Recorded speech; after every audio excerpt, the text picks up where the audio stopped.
তো দেখো আমরা যে ম্যাটেরিয়ালটা ওপেন করছি সেটা দেখো পাওয়ার নিয়ে। খেয়াল করো, লেকচার 5, টাইটেলটা হচ্ছে পাওয়ার।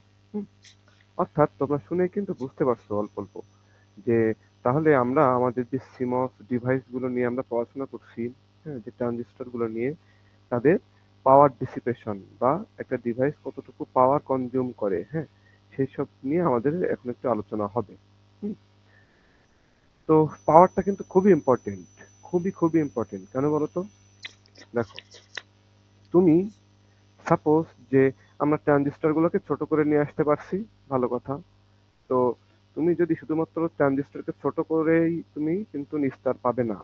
খেয়াল করো, মনে করো একটা চিপে মনে করো যে 1 মিলিয়ন কি আছে, ট্রানজিস্টর আছে। খেয়াল করো, তুমি ট্রানজিস্টর গুলোকে অনেক ছোট করে ফেলতে পারছো মিনিয়েচারাইজেশনের কারণে।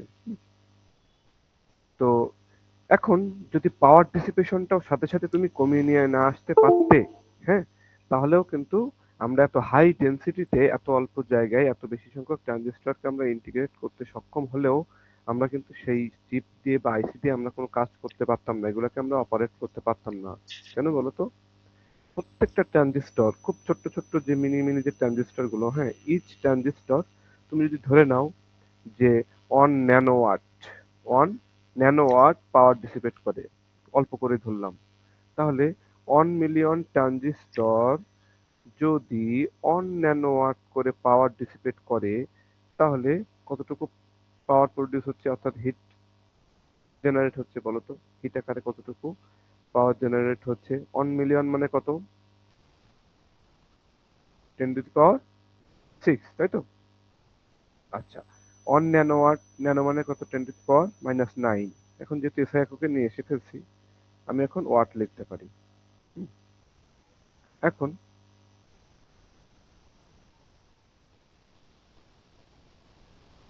তাহলে খেয়াল করো কত থাকছে এখানে বলো তো? 10⁻³ ওয়াট। অর্থাৎ কি, এখন কিন্তু আমার পাওয়ারটাকে আমি নেগলেক্ট করতে পারবো না। হ্যাঁ, প্রতি সেকেন্ডে একটা কনসিডারেবল অ্যামাউন্টের এনার্জি আমাকে কিন্তু ডিসিপেট করতে হবে, আমার প্রসেসরকে কিন্তু কুলিং ডাউন করতে হবে, না হলে আদারওয়াইজ আমার প্রসেসর এত হিট প্রডিউস করবে যে সেটা কিন্তু কি হবে, গলে যাবে, পুড়ে যাবে। তাহলে শুধু ছোট করে ফেলতে পারলেই হবে না, সাথে সাথে আমাদের পাওয়ার ডিসিপেশনটাকেও কমিয়ে নিয়ে আসতে হবে। আদারওয়াইজ আমাদের কিন্তু পাওয়ার ডিসিপেশন একটা বড় চ্যালেঞ্জ আমাদের জন্য। হ্যাঁ, এটা আমাদেরকে খুব কেয়ারফুলি হ্যান্ডেল করতে হয় এবং এটা আমাদের একটা বড় ট্রেড অফ, হ্যাঁ, বড় একটা আমাদের হচ্ছে চ্যালেঞ্জ আমাদের সামনে। হ্যাঁ, যে শুধু ডিভাইস ছোট করলে হবে না, হাই ডেন্সিটিতে প্যাকেজিং এর একটা সব থেকে বড় বাধা বা চ্যালেঞ্জ হচ্ছে এই যে পাওয়ার ডিসিপেশন বা ডিসিপেটেড যে হিট, যে হিটটা প্রডিউস হবে সেই হিটটাকে আমাকে ড্রেনেজ করতে হবে। হিটটাকে আমাকে ঠিকঠাক মতো সেখান থেকে ডিসিপেট করে আউটসাইডে নিয়ে আসতে হবে, নাহলে আমার প্রসেসর গরম হয়ে কি হয়ে যাবে, গলে যাবে, পুড়ে যাবে। হ্যাঁ, এমনি দেখো এতটা হাই সফিস্টিকেটেড ডিজাইন প্রসেসর গুলো অনেক সময় ইউজ করার পরে সেটা গরম হয়ে যায়। তোমার ফোন দেখো অনেক সময় ধরে তুমি ইউজ করো, সেটা গরম হয়ে যায়। এরপরে দেখো কম্পিউটার গুলা গরম হয়ে যায়। হ্যাঁ, কম্পিউটারে ডেস্কটপে তো ফ্যানই থাকে ওটার ভিতরে, এটাকে কুলিং এর জন্য। হুম, তো সব কথার মোট কথা হচ্ছে পাওয়ার একটা খুবই ইম্পর্টেন্ট প্যারামিটার আমাদের এই ডোমেইনে।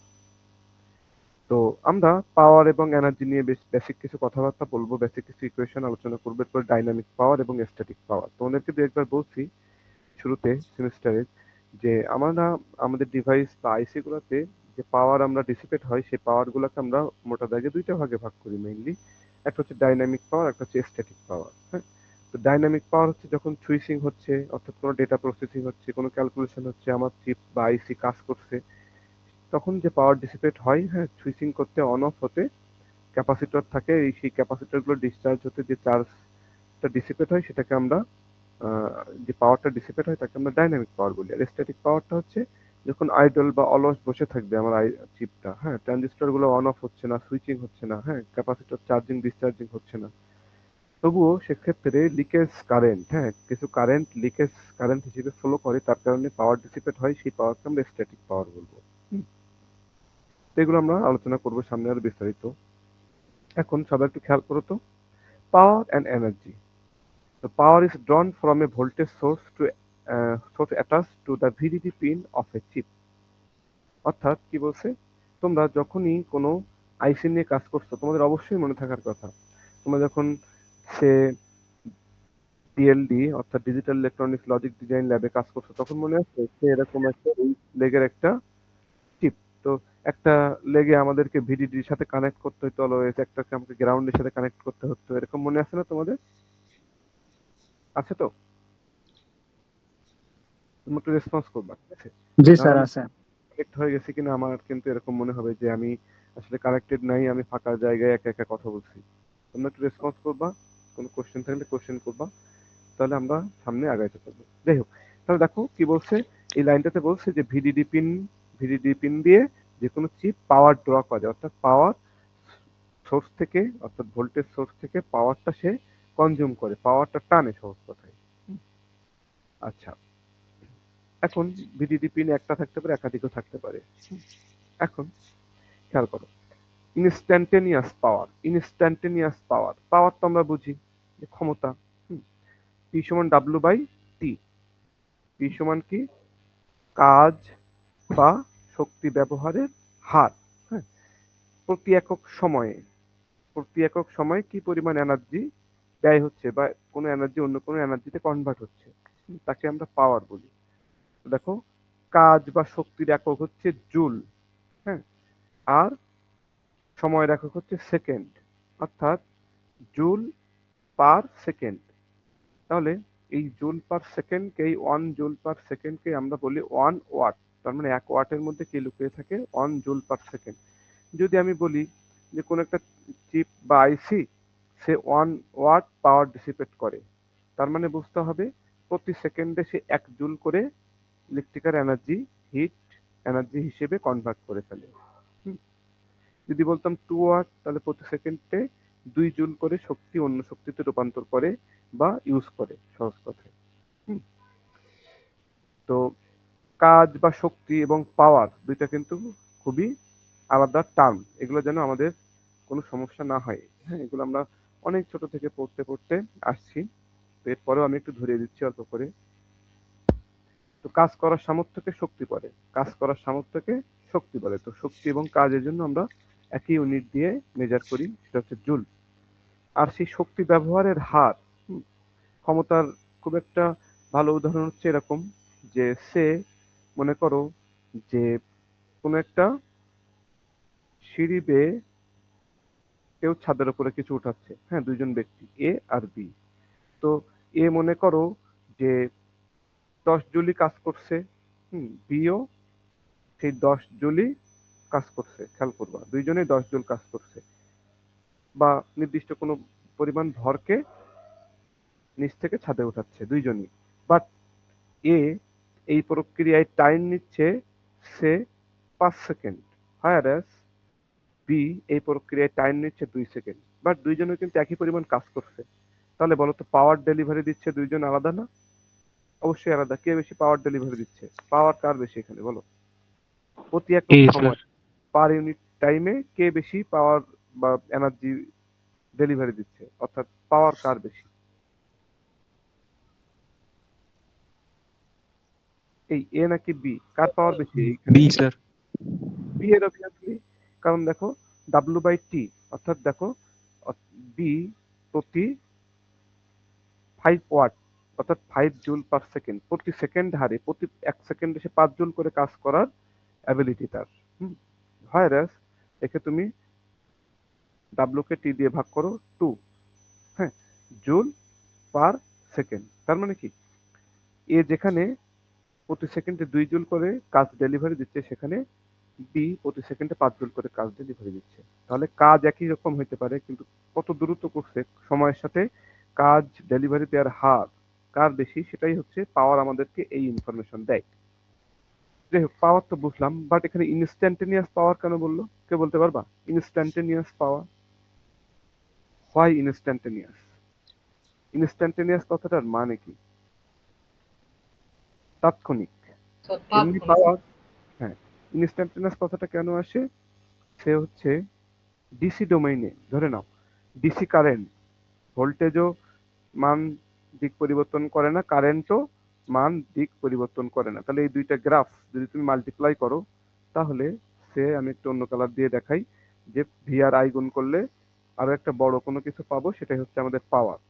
এখানে কি সবসময় প্রতি মুহূর্তেই, এভরি ইনস্ট্যান্ট অফ টাইমে পাওয়ারটা কি বলতো, কনস্ট্যান্ট কিনা? কনস্ট্যান্ট। তাহলে এখানে এভারেজ পাওয়ার বা পাওয়ার এভাবে আমরা বলতে পারি। এভারেজ পাওয়ার বা পাওয়ার এভাবে আমরা বলতে পারি।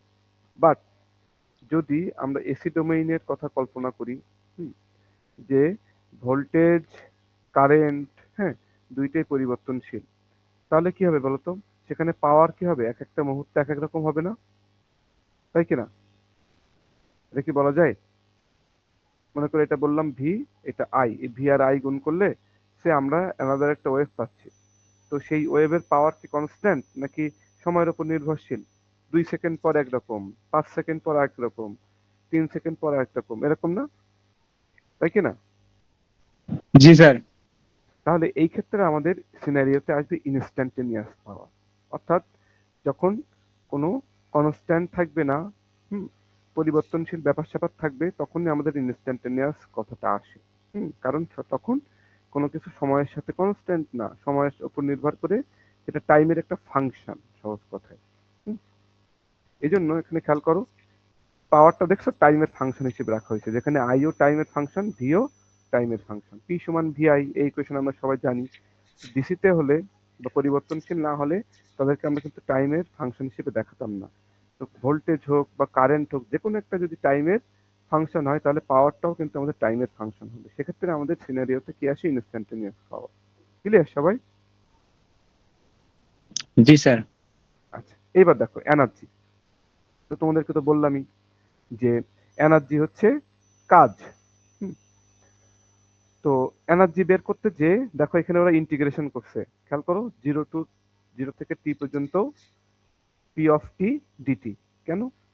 আমরা সাধারণ যদি ইকুয়েশন দেখি, পি সমান ডাব্লিউ বাই টি, তাহলে কাজ বা energy, W is equal two আমরা কি পাই? সহজ কথায় পাওয়ার, আর কতটুকু টাইম ধরে এই পাওয়ার ইউজ হচ্ছে তাদের গুণফল। এটাকে গ্রাফিক্যাল রিপ্রেজেন্টেশনে আমরা সব থেকে ভালো বুঝবো। খেয়াল করো, এটা মনে করো পাওয়ার। হুম, তাহলে কতটুকু এনার্জি ইউজ হচ্ছে সেটা কি হবে? টাইমের উপর ডিপেন্ড করবে। মনে করো 0 থেকে এই 10 সেকেন্ড পর্যন্ত আমরা কতটুকু এনার্জি ব্যবহার হচ্ছে সেটা বের করবো। তার মানে কি? সেটা কি বলতো? এই কার্ভের আন্ডারে যে এরিয়া, সেই এরিয়ার সমান না ক্ষেত্রফল। কারণ কি? পাওয়ার হচ্ছে এই অ্যাক্সিস আর পি হচ্ছে এই অ্যাক্সিস। দেখো পিটি, পি আর টি গুণ করা মানে কি? একটা আয়তক্ষেত্রের দৈর্ঘ্য আর প্রস্থ গুণ করা। তার মানে কি? এই ক্ষেত্রফলটা যদি তুমি বের করতে পারো, এই ক্ষেত্রফলই অ্যাকচুয়ালি কাজের পরিমাণ। এটা তোমরা মেনে নিচ্ছ সবাই? জি স্যার। বাট এবার দেখো, পাওয়ারটা ঠিক আগের মতোই। যদি এবার আমাদের কনস্ট্যান্ট পাওয়ার না হয়, কনস্ট্যান্ট পাওয়ার না হয়, পাওয়ারটা ইটসেলফ পরিবর্তনশীল, এরকম যা খুশি, তাহলে এবার বলো, কোন একটা নির্দিষ্ট ইন্টারভ্যালে যে কাজটা তুমি বের করবা, সেই কাজটা কি তুমি জেনারেল কোনো ইকুয়েশন দিয়ে এরকম মাল্টিপ্লাই করতে পারবো আমরা? এটা কোনো পরিচিত শেপ আমাদের? এরিয়া যদি বের করতে হয়, পরিচিত শেপ না হয়, তখন আমাদের কার আশ্রয় নিতে হয় বলো? ইন্টিগ্রেশনের আশ্রয় নিতে হয় তখন, তাই তো? এই যে পি এখন টাইমের ফাংশন, আর এই অ্যাক্সিসটা টি থাকলোই।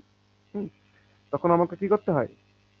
এই ক্ষেত্রফল বের করবা কিভাবে সূক্ষ্মভাবে তুমি বলো তো? এই ক্ষেত্রফল সূক্ষ্মভাবে কিভাবে বের করা যাবে? এটা কোনো ত্রিভুজ না, কোনো আয়তক্ষেত্র না, কোনো বৃত্ত না, কোনো ট্রাপিজিয়াম না। তাহলে এটা ক্ষেত্রফল আমরা কিভাবে বের করতে পারি? তখনই কিন্তু সিনারিওতে আসবে, এন্ট্রি নিবে কে? সাধারণ ম্যাথমেটিক্স আর সলিউশন দিতে পারবে না। এখন আমাদের সিনারিওতে কি আসবে? ক্যালকুলাস। এবার দেখো ক্যালকুলাস এগুলোকে কিভাবে সলভ করে, তোমাদেরকে একটু কনসেপ্ট দিয়ে দিই, তোমরা আস্তে আস্তে বুঝতে পারবা যে ডিফারেন্সিয়াল ইন্টিগ্রাল ক্যালকুলাস আসলে এগুলোর মজাটা কোথায়, কি কাজ করে অ্যাকচুয়ালি। দেখো আমরা কি করবো এবার, এটাকে দেখো ছোট ছোট স্লাইসে ভাগ করে ফেলবো। হুম, তো এরকম দেখো এন সংখ্যক স্লাইসে ভাগ করে ফেলতে পারলে কি সুবিধা হবে? একটা মাত্র স্লাইসের দিকে তাকাও, একটা মাত্র স্লাইসের দিকে তাকাও। দেখো বৃত্ত, তো যদি আমরা এই বৃত্তের পরিধির উপর খুব ক্ষুদ্র একটা অংশ বিবেচনা করি, তো সেটাকে কি নিয়ারলি একটা স্ট্রেট লাইন হিসেবে ধরে নেওয়া যাবে না? এই ছোট্ট অংশকে যাবে কিনা? যত ছোট্ট যাবেন। অংশ নিব তত আমরা সেটাকে স্ট্রেট লাইন হিসেবে বিবেচনা করতে পারবো। ঠিক এখানেও এরকম, আমরা অনেক ক্ষুদ্র ক্ষুদ্র ভাগে ভাগ করতে পারলে কি হবে, এদেরকে আমি এই যে দেখো এখানে কিন্তু একটা ইরর থেকে যাবে, খেয়াল করো, ভালোভাবে বুঝবা কিন্তু।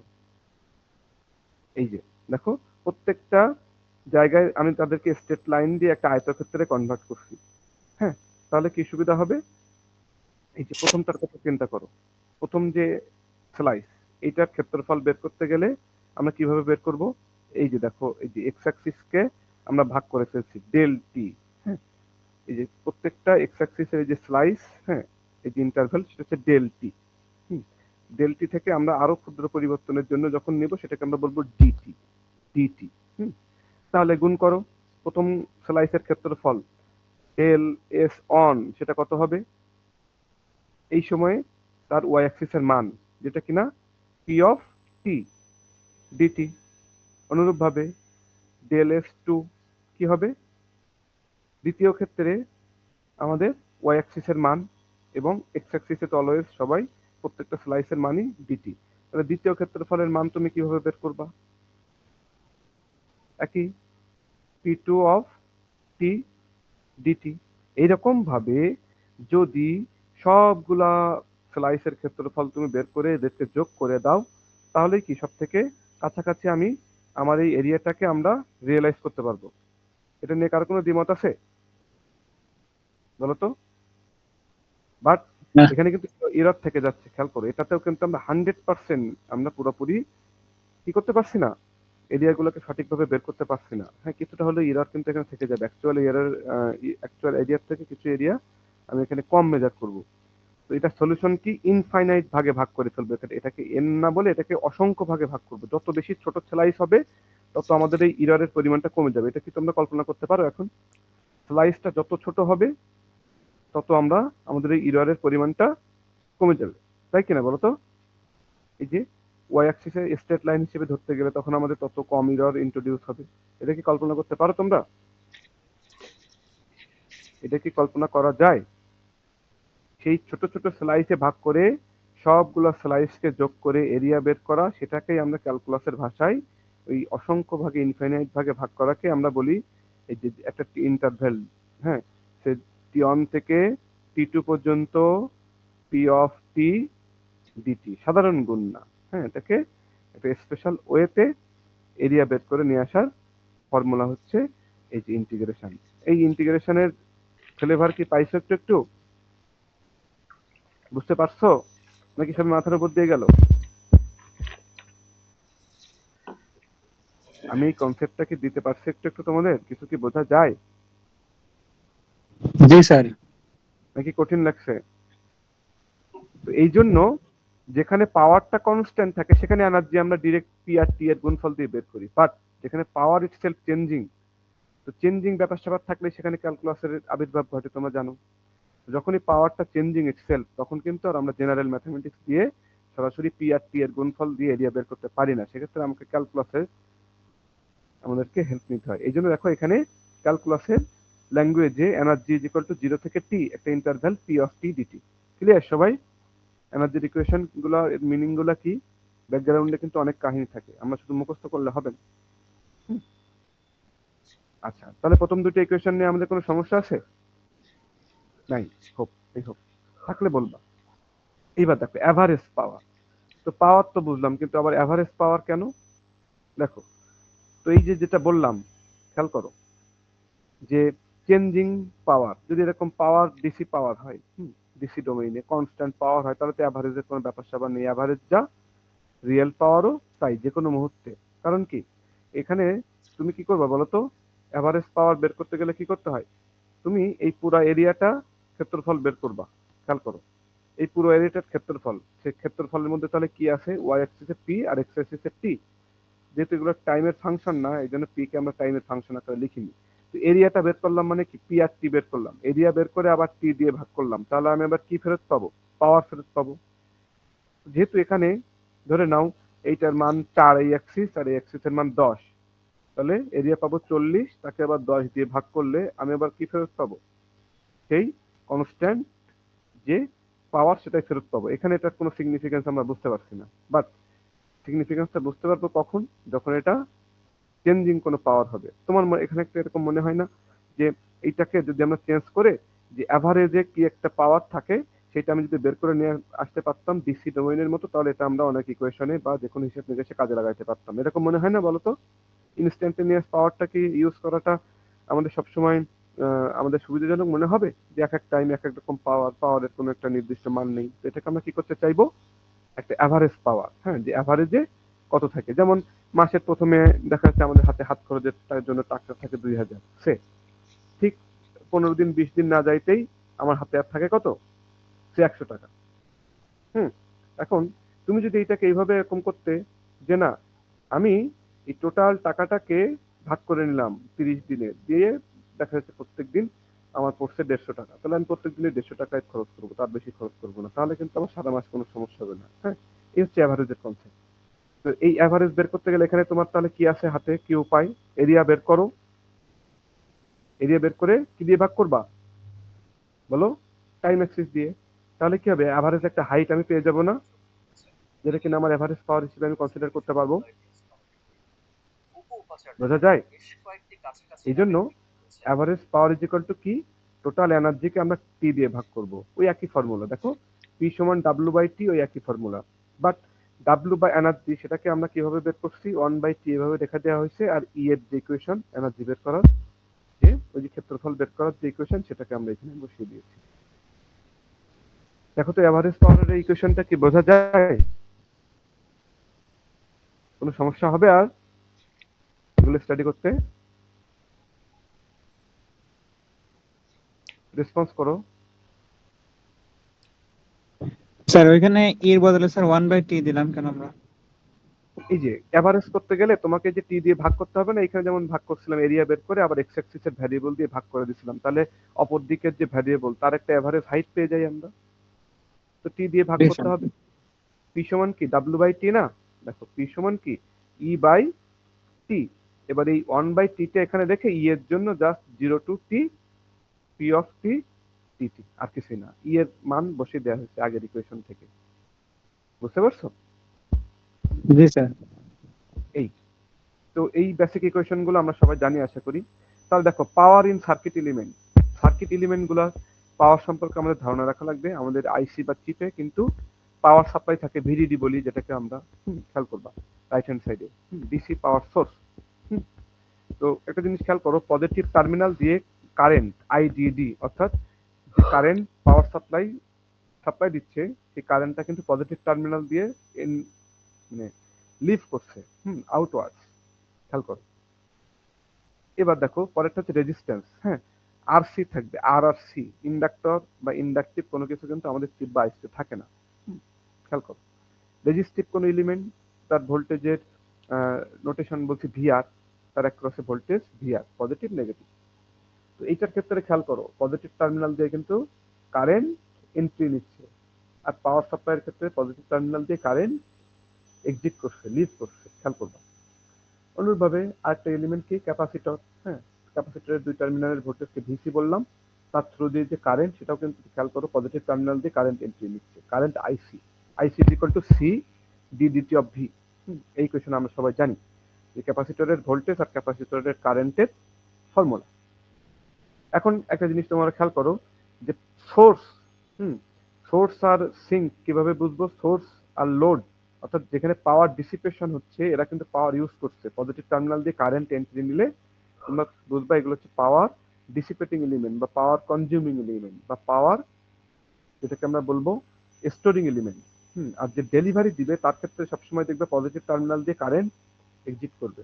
এই মনে থাকবে। কিভাবে বুঝবো শর্টকাটে? পজিটিভ টার্মিনাল দিয়ে কারেন্ট এন্ট্রি নিলে বুঝবো তারা পাওয়ার হয় কনজিউম করবে অথবা স্টোর করবে।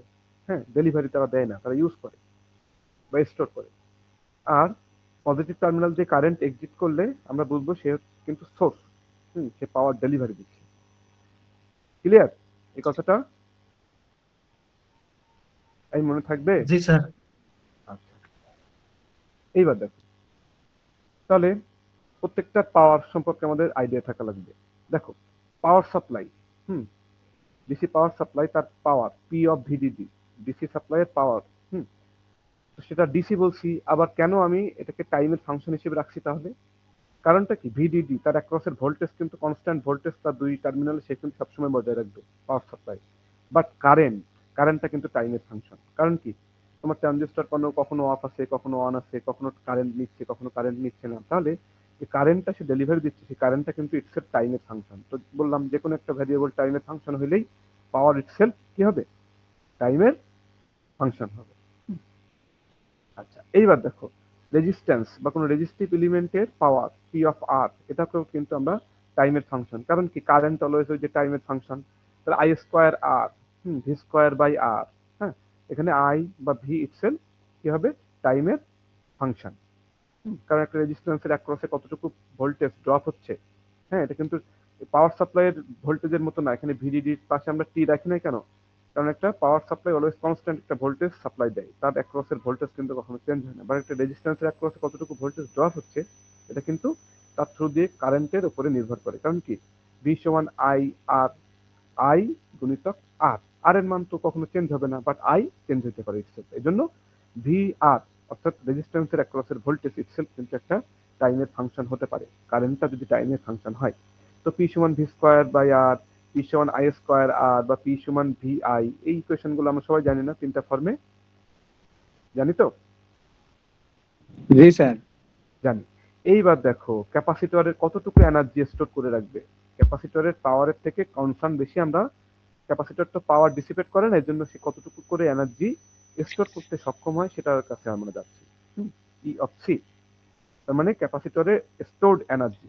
তাহলে কি করতে হবে, ভোল্টেজ এবং কারেন্টকে গুণ করতে হবে। সাধারণ গুণ না, কারণ কি, চেঞ্জিং ব্যাপার স্যাপার আছে দুইটাই। দেখো টি এর ফাংশন যখন ডিসি থাকে তখন আমরা ডিরেক্ট গুণ করি, এখন যেহেতু ডিসি না, চেঞ্জিং ব্যাপার স্যাপার আছে, কনস্ট্যান্ট না, তাহলে জিরো থেকে ইনফিনিটি, ইনফিনিটি মানে কনসিডারেবল অ্যামাউন্ট অফ টাইম, যাতে করে ক্যাপাসিটরটা তার ফুল ভোল্টেজে চার্জ হইতে পারে। হ্যাঁ, ধরে নিচ্ছি ক্যাপাসিটরটা ফুল ভোল্টেজে চার্জ হইতে একটা কনসিডারেবল টাইম লাগবে। এখানে ইনফিনিটি মানে এমন না যে অসীম থেকে অসীম, হ্যাঁ, এখানে infinity meaning considerable amount of time, যাতে করে ক্যাপাসিটরটা তার ফুল ভোল্টেজে চার্জ হইতে পারে, নাথিং এলস। তাহলে জিরো থেকে একটা ইনফিনিটি টাইমে I of T V of T, ক্যাপাসিটরের কারেন্ট ক্যাপাসিটরের ভোল্টেজকে যদি আমি ইন্টিগ্রেট করি, তাহলে আমরা কি পাবো, এনার্জি পাবো। হুম, তো দেখো জিরো টু ইনফিনিটি, খেয়াল করবা আই, ক্যাপাসিটরের কারেন্টের ইকুয়েশন এখানে লেখা আছে, সেই আই সি এর মানটা এখানে রিপ্লেস করা হয়েছে C of D DT of V, আর ভি অফ টি ডিটি ছিল ভি অফ টি ডিটি, এখানে রয়ে গেছে। তাহলে এই ফার্স্ট লাইন থেকে সেকেন্ড লাইনে কি পরিবর্তন আসলো, কিভাবে আসলো, বুঝতে পারছো? এগুলোকে মুখস্থ করা লাগবে। জাস্ট আই, ক্যাপাসিটিভ কারেন্টের মানটা এখানে বসিয়ে দেওয়া হয়েছে, নাথিং এলস। তাহলে দেখো ডিটি ডিটি কি হয়ে যায়, ক্যান্সেল আউট হয়ে যায় এখান থেকে। হুম, আর ক্যাপাসিট্যান্সের মান সি, সেটা কনস্ট্যান্ট, তো কনস্ট্যান্ট কোনো কিছু আমরা ইন্টিগ্রেশনের বাইরে চলে যাই, নিয়ে গেলাম। এইবার মজার ব্যাপার দেখো, যখন টাইম ছিল ভ্যারিয়েবল, তো টাইমের রেসপেক্টে ভ্যারিয়েবল কি ছিল বলতো, জিরো স্টার্টিং থেকে এন, ক্যাপাসিটর ফুল চার্জ হওয়া পর্যন্ত টাইমের মান ছিল। এখন যখনই এই ডিটি ডিটি ওপরে নিচে কাটাকাটি হয়ে এখান থেকে ক্যান্সেল আউট হয়ে গেল, তখন আমার ভ্যারিয়েবল কি চলে আসলো বলতো, ডিভি। ভ্যারিয়েবল কে বলো, ভোল্টেজ। তাহলে আমাদেরকে এখন ভ্যারিয়েবল চেঞ্জ করে নিতে হবে না, তোমরা এরকম হরহামেশা করতে না, একটা ভ্যারিয়েবল থেকে আরেকটা ভ্যারিয়েবলে চেঞ্জ করলে তখন লিমিট গুলো আমাদেরকে সেই করেসপন্ডিং চেঞ্জ গুলো আমাদের নিয়ে আসতে হইতো, মনে আছে তোমাদের, ভি অফ টি ডিভি।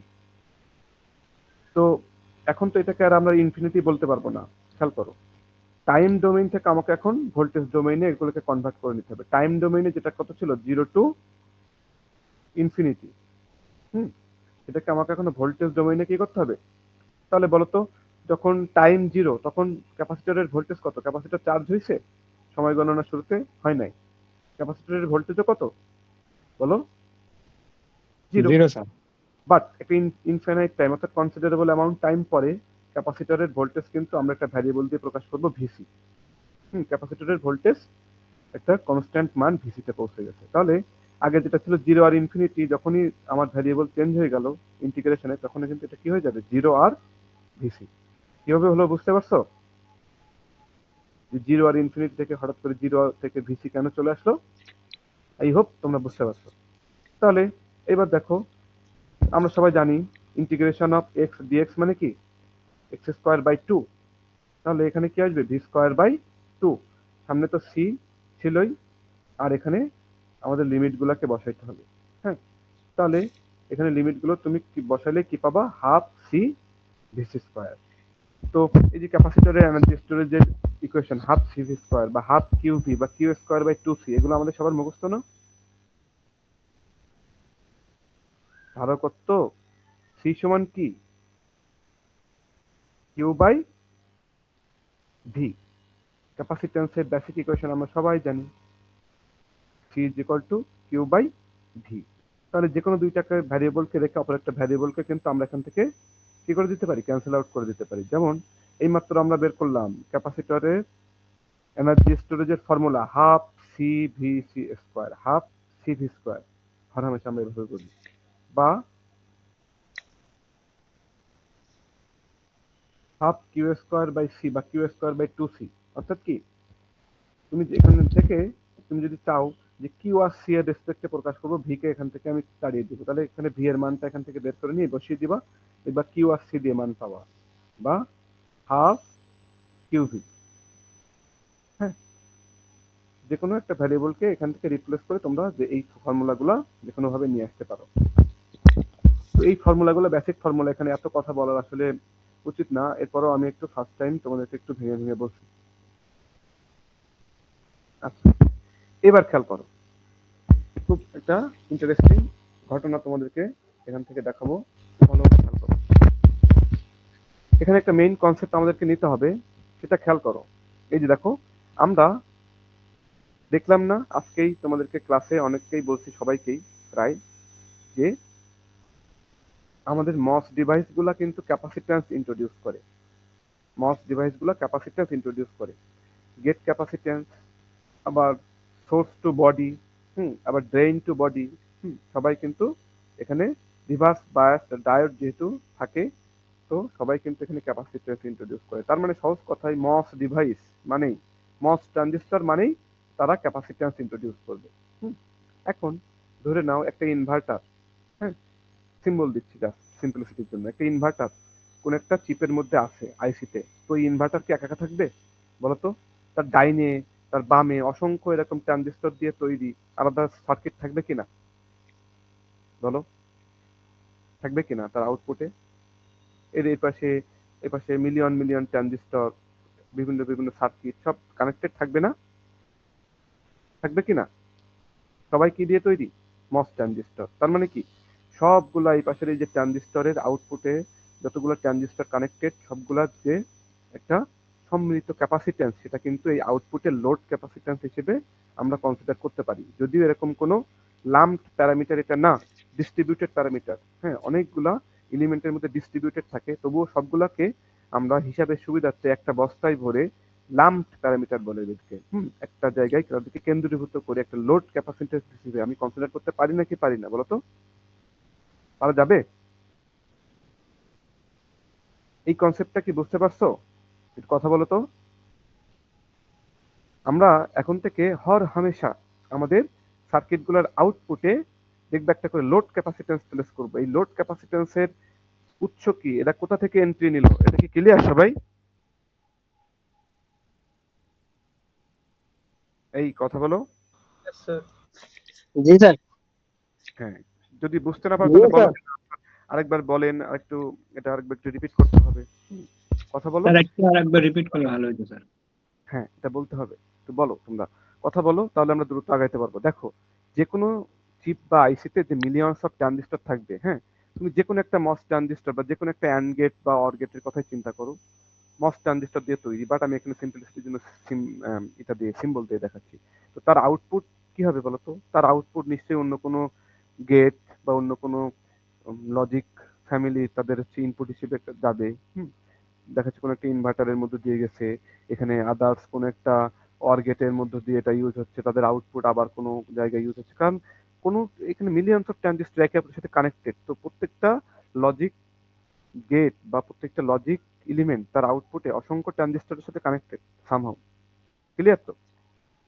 তো প্রত্যেকটা এলিমেন্টই কি দিয়ে তৈরি, মস ট্রানজিস্টর দিয়ে তৈরি। আর মস ট্রানজিস্টর মানে তারা কি ইন্ট্রোডিউস করবে, তারা কি অফার করবে সার্কিটে? একটা সিঙ্গেল মস মানে কি, সে কিন্তু কিছু না কিছু ক্যাপাসিট্যান্স, হ্যাঁ, সে কিন্তু ইন্ট্রোডিউস করবে। তো সবার এই যে সম্মিলিত ক্যাপাসিট্যান্সের কে আমরা কনসিডার করার জন্য এখানে যদি আউটপুটে আমি একটা এইভাবে একটা ক্যাপাসিট্যান্স ইন্ট্রোডিউস করি এবং এটাকে আমরা লোড ক্যাপাসিট্যান্স বলি, তাহলে কি হবে না? কারণ এর এর আউটপুট হাই হওয়া মানে কি, এই যে যতগুলো এই পাশের ক্যাপাসিটিভ ইফেক্ট আছে সবগুলো ক্যাপাসিটরকে চার্জ করে আউটপুট ভিডিডিতে এখানে হাই করতে হবে, তাহলেই তুমি এখানে বলতে পারবে আউটপুট অন। আবার যখন ডিসচার্জ করা মানে কি, যতগুলো এই পাশের এই যে ক্যাপাসিটর চার্জ হয়ে বসে আছে আগের স্টেটে সবগুলো চার্জ তোমাকে ডিসচার্জ করে দিতে হবে। তখনই তুমি এটাকে বলতে পারবে আউটপুট এখন 0। বুঝতে পারছো? ডিভাইস এখানে একা একা অপারেট করতে পারে না, এখানে ক্যাপাসিটিভ ইফেক্ট চলে আসে, আমরা চাই না এটা আসুক, বাট এটাকে আমরা পুরোপুরি নেগলেক্ট করতে পারি না। এই জন্য আমরা এখন থেকে দেখবো যে কোনো গেট কি নিয়েই আমরা কাজ করি না কেন, আউটপুট একটা কি বলবো, লোড ক্যাপাসিট্যান্স। সেটা কোথা থেকে আসছে এবার ক্লিয়ার? যে কোশ্চেন করছিল যে স্যার আরেকবার বলেন, সে কি বুঝতে পারছো এখন?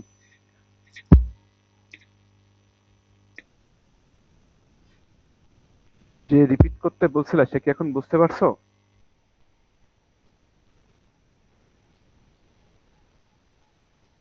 এই যে কোশ্চেন করছিলা যে আরেকবার রিপিট করতে, তুমি কি বুঝতে পারছো নাকি আরো একবার বলা লাগবে? তুমি বলো, যতবার কোশ্চেন ততবার বলবো, যতক্ষণ না বুঝবা কোনো সমস্যা নেই। বুঝলেও বলবা, না বুঝলেও বলবা, যতবার রিপিট করার প্রয়োজন হবে আমি রিপিট করবো, কোনো সমস্যা নেই। স্যার ওর মনে হয় নেট চলে গেছে। আচ্ছা, ডিসকানেক্ট হয়ে গেছে। যাই হোক, এখন বাকিরা যারা আমরা আছি আমরা তো মোটামুটি এই জিনিস কনসেপ্টটা বুঝতে পারছি, তাই না? জি স্যার। Thank you. এইবার দেখো এখানে রাইট হ্যান্ড সাইডে এটা দেখলে আমরা এখন চিনতে পারি এটা হচ্ছে আমাদের সেই বহুল পরিচিত কি বলতো inverter, seems inverter. But complex দেখা যাচ্ছে কেন সার্কিটটা এরকম? কারণ ইনভার্টারের সামনে আমরা এখন কি প্লেস করবো, একটা লোড ক্যাপাসিট্যান্স। সবাই খেয়াল করো, এই যে দেখো আউটপুটে এখন একটা আমরা লোড ক্যাপাসিট্যান্স হিসেবে এটাকে প্লেস করলাম। তাহলে এটা ইনপুট, এটা হচ্ছে আউটপুট, আর আউটপুটের একটা লোড ক্যাপাসিট্যান্স। দেখো তো চেনা যায় সার্কিটটাকে এখন? আইপি মানে হচ্ছে পিমস এর থ্রু দিয়ে যে কারেন্ট ফ্লো হবে, আইএনটা হচ্ছে এনমস এর থ্রু দিয়ে যে কারেন্ট ফ্লো হবে, আর আইসিটা হচ্ছে ক্যাপাসিট্যান্সের মধ্য দিয়ে যে current, nothing else. VDD power supply, V in হচ্ছে ইনপুট আর ভি আউটপুট হিসেবে ওর আউটপুট দেখাচ্ছে ইনভার্টারে। ক্লিয়ার সবাই? এই সার্কিটটা ফিগারটা সবাই ক্লিয়ার? জি স্যার। এখন একটা গল্পের মতো করে একটা ফেনোমেনন তোমাদেরকে বলবো। দেখো একবার আউটপুট 1 0 হতে কি ঘটনা ঘটে অ্যাকচুয়াল সার্কিটে, এবার দেখো তোমরা আস্তে আস্তে কিন্তু অ্যাকচুয়াল সার্কিটে যে ঘটনাগুলো ঘটে সেই জিনিসের ভিতরে তোমাদেরকে আস্তে আস্তে নিয়ে যাচ্ছি। সবাই খুব ভালোভাবে খেয়াল করো। When the gate output rises, খেয়াল করো আউটপুট যখন রাইজ করবে, গেট আউটপুট রাইজ করা মানে কি, কার থ্রু দিয়ে রাইজ হবে বলো তো? এনমস এর থ্রু দিয়ে চার্জ হবে নাকি পিমস এর থ্রু দিয়ে? গেট আউটপুট রাইজ করা মানে কি, পিমস অন আর এনমস তখন কি অফ। পিমস অন হওয়া মানে কি, কারেন্ট ফ্লো হবে এই পথ দিয়ে, তাই না? ভিডিডি ভোল্টেজ সোর্স, ক্যাপাসিটর তো চার্জ হওয়ার সুযোগ পেলে চার্জ হবে। ক্যাপাসিটর চার্জ হবে কার মধ্য দিয়ে বলো? ডিউরিং দ্য আউটপুট হাই, তখন কি হবে, কে অন। আউটপুট হাই মানে কি, স্যার আমরা পিমস। সিম্পলিসিটির জন্য আমরা আগে বলতাম যে পিমস অন আছে, আউটপুট সরাসরি ভিডিডির সাথে কানেক্টেড, তার মানে ভিডিডিতে আউটপুটে পাচ্ছি। বাট ঘটনাগুলো এতটা সহজ না। আউটপুট ক্যাপাসিট্যান্সকে চার্জ করে এই ভিডিডি ভোল্টেজের সমান ভোল্টেজ যখন এই ক্যাপাসিটরের অ্যাক্রসে তুমি পাবা, তখনই অ্যাকচুয়ালি আমি বলতে পারবো আউটপুট এখন অন। পরিমাণ ঘটনা কি সবাই বুঝতে পারছো? Response please. জি স্যার। আর কোনো সমস্যা আছে এইটুকুতে? নাই। এইবার এই পাওয়ার সাপ্লাই এর যে কারেন্ট, হ্যাঁ, এই আই অফ টি আকারে এখানে কেন রাখা হয়েছিল, আমার কাজটা এখানে খেয়াল করো, আই অফ টি এখানে কারেন্টকে কেন টি এর ফাংশন হিসেবে রাখা হয়েছে এবার বুঝতে পারবা, খেয়াল করো। তাহলে আমরা একটা সাইকেল কমপ্লিট করি, যে আউটপুট রাইজ করলাম, এবার আউটপুট অন থেকে আবার 0 করবো, আউটপুট এখন অন আছে। খেয়াল করবো আউটপুট অন হওয়ার ঘটনায় তাহলে একটা ইনভার্টারের ক্ষেত্রে কি ঘটনা ঘটছে, যে টোটাল পাওয়ার সাপ্লাই দিচ্ছে তার অর্ধেক পিমসে ডিসিপেট হচ্ছে, বাকি অর্ধেক আমাদের এনমস সরি ক্যাপাসিটরে স্টোর করা আছে। এবার আমরা বাকি অর্ধেক ফেনোমেনন দেখবো, একটা ফুল সাইকেল, যে 0 থেকে অন হলো, হ্যাঁ 0 থেকে অন হলো, এবার অন থেকে আবার 0 করব। তাহলে একবার এই যে ট্রানজিশন অর্থাৎ switching, that means inverter switching করছে, অন হচ্ছে 0 হচ্ছে। তো একটা সাইকেল বুঝলেই তো বাকি সব তো এরকমই ঘটনা, তাই কিনা বলো তো? বাকি সব এরকমই ঘটনা না, 0 হবে অন হবে, অন হবে 0 হবে, এইসব। যাই হোক, তো বাকি অর্ধেক ঘটনা দেখো, খুব interesting. When the gate output falls, তাহলে দেখি তো তোমাদের কতটুকু কনসেপ্ট মনে আছে। গেট আউটপুট ফল করা মানে কি, কোন ট্রানজিস্টর অন আর কে অফ এখন? খুব দ্রুত বলতে এনমোশন হবে। Very good. আর কি off? PMOS off. PMOS off আছে এখন। তার মানে কি, ইন্টারেস্টিং ব্যাপার দেখো, পাওয়ার সাপ্লাইয়ের সাথে আমার সার্কিটের এখন কোনো সম্পর্ক নেই, আছে? দেখো অফ করে দিছি আমি এখান থেকে স্যার একবার ক্যাপাসিটর বাইরে ও করবে তাহলে হবে। হ্যাঁ, ক্যাপাসিটর তাহলে এই যে চার্জ হয়ে আছে এখানে, হ্যাঁ, পজিটিভ টার্মিনাল পজিটিভ প্লেট আর নিচেরটা হচ্ছে নেগেটিভ প্লেট। এখন আমার অন হয়ে গিয়েছে কে, বলো? এখান থেকে শর্ট সার্কিট NMOS। হয়ে গেছে এনমস, এখন অন হয়ে গিয়েছে। তাহলে বলো ক্যাপাসিটর চার্জ হয়ে বসে আছে, সে আবার ডিসচার্জের জন্য গ্রাউন্ডের পাথ পাইছে। তাহলে কি হবে, সে এই পাথে এই চার্জ গুলো সব গ্রাউন্ডে ডিসচার্জ করে দিবে কি দিবে না? দিবে না? হ্যাঁ স্যার। এই বাকিটা রেসপন্স করো। এটা কি বোঝা যায়? যখন এনমস অন হয়ে যাবে, ক্যাপাসিটর চার্জ হয়ে বসে আছে, পাওয়ার সাপ্লাইয়ের সাথে আমার দেখো এখন আর কোনো কানেকশন নাই, পিমস এখন অফ হয়ে গেছে। তাহলে দেখছো আমার পাওয়ার সাপ্লাই ভিডিডি সার্কিট থেকে পুরো ডিসকানেক্টেড এখন। তাহলে এখন সার্কিটে পাওয়ার কোথা থেকে আসবে? সার্কিটের পাওয়ার আসবে এখন ওই যে আগের স্টেজে ক্যাপাসিটরের যে চার্জটা স্টোর করা ছিল না, মজার ব্যাপার দেখো, সেই চার্জটাই ক্যাপাসিটরে স্টোর যে হাফ সিএল ভিডিডি স্কোয়ার ছিল, সেই half CL VDD square charge এখন এনমসের থ্রু দিয়ে কোথায় চলে যাবে? গ্রাউন্ডে ডিসিপেট হয়ে যাবে। এনমস এখন হিট হবে, গরম হবে, এনমস উত্তপ্ত হবে এখন। দেখো, when the gate output falls, energy in capacitor is dumped to ground, অর্থাৎ গ্রাউন্ডে পাস করে দিচ্ছে এনার্জিটা, ডিসিপেট করে দিচ্ছে, ড্রেনেজ করে দিচ্ছে। তো dissipated as heat in the NMOS transistor, তাহলে সেই এনার্জিটুকু স্টোর করা এনার্জিটুকু কোথায় গেল? হিট হিসেবে এনমস ট্রানজিস্টর, কারণ এনমস কেউ তো আর পিওর কন্ডাক্টর না, তার একটা রেজিস্ট্যান্স আছে। হুম পিমস কারেন্ট ফলো করলে যেরকম কিছুটা ভোল্টেজ ড্রপ করে হিট ডিসিপেট হয়, অনুরূপভাবে এনমস যখন অন হবে তার থ্রু দিয়ে কারেন্ট ফলো করাইতে গেলেও কিন্তু সে ভালো মানুষের মতো বলবে না যে আমি কোনো হিট ডিসিপেট করব না বা আমি কোনো ভোল্টেজ ড্রপ করব না, সেও কিন্তু একটা পাওয়ার কনজিউম করবে। সেই পাওয়ারটা কতটুকু? অবভিয়াসলি আগের স্টেজে ক্যাপাসিটরে যেটুকু পাওয়ার আমাদের স্টোর করা ছিল এনার্জি, সেই এনার্জিটুকুই এখন এনমসের থ্রু দিয়ে ব্যয় হয়ে যাবে। এই ফুল সার্কেলটা কি বোঝা গেল তাহলে? বলো তো, তাহলে আলটিমেটলি স্যার একবার সুইচিং এ আমাদের কতটুকু পাওয়ার ব্যয় হচ্ছে, আমাদের পাওয়ার সোর্স কতটুকু পাওয়ার ডেলিভারি দিচ্ছে, পি অফ ভিডিডি কত, সেটা পাওয়ার বলবো না, এনার্জি বলো, টোটাল কতটুকু এনার্জি বা ব্যয় করা লাগলো আমাদের? সিএল ভিডিডি স্কোয়ার না? প্রথমবারেই, প্রথম সাইকেলেই, হ্যাঁ, রাইস আউটপুট 0 থেকে 1 এ রাইস করার সময় সে কতটুকু পাওয়ার ডেলিভারি দিচ্ছে টোটাল, বলো? একবারেই সিএল ভিডিডি স্কোয়ার, সেই সিএল ভিডিডি স্কোয়ার অর্ধেক কোথায় ডিসিপেট হচ্ছে? PMOS এ। পিমসে, very good.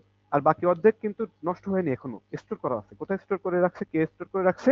Output capacitor. Capacitor. খেয়াল করবা, এবার পরবর্তী হাফে যখন 1 থেকে 0-তে নামছে, সেই সময় কিন্তু পাওয়ার সাপ্লাই কিন্তু আর পাওয়ার ডেলিভারি দিচ্ছে না। তাই বলে কি আমার পাওয়ার ডিসিপেট হচ্ছে না? অবশ্যই হচ্ছে। ওই যে ক্যাপাসিটরে যে পাওয়ার স্টোর করা ছিল সেই পাওয়ারটুকু এনমসের থ্রু দিয়ে ডিসিপেট হয়ে যাচ্ছে। তার মানে আলটিমেটলি একটা ফুল চক্রে, একটা ফুল সাইকেলে আমার সিএলভিডি স্কোয়ার পাওয়ার ডিসিপেট হচ্ছে। এই জন্য দেখছো পাওয়ার সাপ্লাই এর কারেন্ট, তাহলে 0 থেকে অন যখন হচ্ছিল তখন কিন্তু পাওয়ার সাপ্লাই কারেন্ট ডেলিভারি দিচ্ছে। পরের অর্ধেকে কি পাওয়ার সাপ্লাই কোনো কারেন্ট ডেলিভারি দিচ্ছে, বলো? না স্যার। দিচ্ছে না। তাহলে কারেন্ট ইটসেলফ টাইমের একটা ফাংশন। এই জন্য দেখো এখানে স্যার বলতে যাচ্ছিলাম এখানে ফার্স্ট হাফে তো স্যার ক্যাপাসিটর চার্জ হয়, সেকেন্ড হাফে ক্যাপাসিটর ডিসচার্জ হয়। ডিসচার্জ হলো, হ্যাঁ, আবার কিন্তু হচ্ছে আমরা ভি আউটে তাহলে কি পাবো এই সাইকেল ভি আউট গুলোতে? এবার কি পাবো? ভি আউট এবার পরের ক্যাপাসিটর যখন ডিসচার্জ করে ফেলবে আউটপুট 0 পাবো। আমরা কি বলতাম? এনমাস অন হওয়া মানে কি? আমি বলতাম যে ভিডিডির সাথে কানেক্টেড সরাসরি আউটপুট। তখন তার মানে কি আউটপুট তখন কত? ভিডিডি, অর্থাৎ আউটপুট লজিক 1। যখনই এনমস অন হয়ে যাবে, পিমস অফ হয়ে যাবে, তখন আমরা আউটপুট কি বলতাম? যে আউটপুট সরাসরি গ্রাউন্ডের সাথে কানেক্টেড। তার মানে কি গ্রাউন্ডের 0 ভোল্টেজ আউটপুটে পাস হয়ে যাচ্ছে।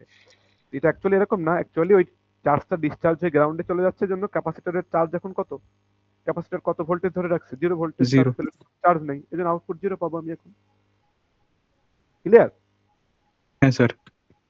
তাহলে এই জিনিসগুলো কিন্তু খুব ইন্টারেস্টিং। হ্যাঁ, তো যাই হোক, তোমাদের সম্ভবত 8টা থেকে আবার একটা সেশন আছে, তাই না?